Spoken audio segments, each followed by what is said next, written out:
तो आसतु बर्तमान देखा आपण मैंने जदि मैट्रिक पर आपण मानक आर्ट्स करने को इंटरेस्टेड अच्छा तो आसतु आर्ट्स रे कौन कौन सब्जेक्ट रहिबो। तो पूर्व आम जमी कही आर्ट्स रे मध्य टोटाली 600 मार्क अच्छी 6टा सब्जेक्ट रहिबो। एथिरे आपण मानकू दुईटी कंपलसरी सब्जेक्ट रहिबो जेमिति एमआईएल रहिबो इंग्लिश रहिबो। एहा सह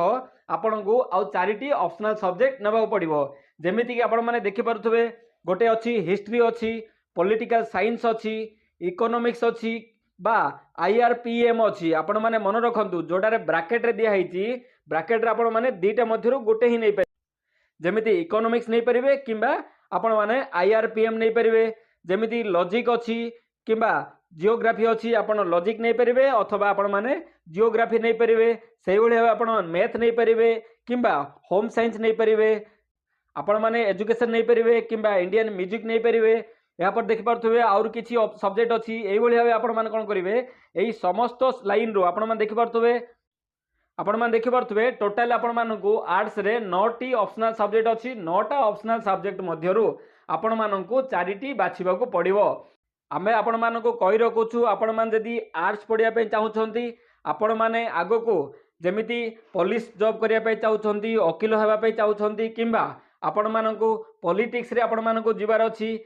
मन रखु आपण मैंने यूपीएससी परीक्षा रे मैक्सिमम क्वेश्चन आपण मानक आसीबो आर्ट्स रो हिस्ट्री भितर आसीबो पॉलिटिकल साइंस भितर आसीबो इकोनॉमिक्स भितर आसीबो। तो आर्ट्स रे आपण मानकू गवर्नमेंट रो भलो भलो जॉब करिया पे स्कोप अछि जदि आपण माने आर्ट्स रे भलो पाठ पढुछंती तो आपनको गवर्नमेंट रो भलो जॉब मिल परिबो। तो आपण जदि आर्ट्स नउछंती तो आमे रिफर करिवु आपण माने हिस्ट्री नियंतु ऑप्शनल रे पॉलिटिकल साइंस नियंतु इकोनॉमिक्स नियंतु एहा सह आपण माने तले दि जाइथिबा अन्य जेकोसी सब्जेक्ट मध्यरु गोटे सब्जेक्ट नहीं पारे जमीती अच्छी एजुकेशन अच्छी आपण मानक मैथमेटिक्स अच्छी यही सब मध्यरु आपण माने 4टी आपण माने सिलेक्ट करि परिबे।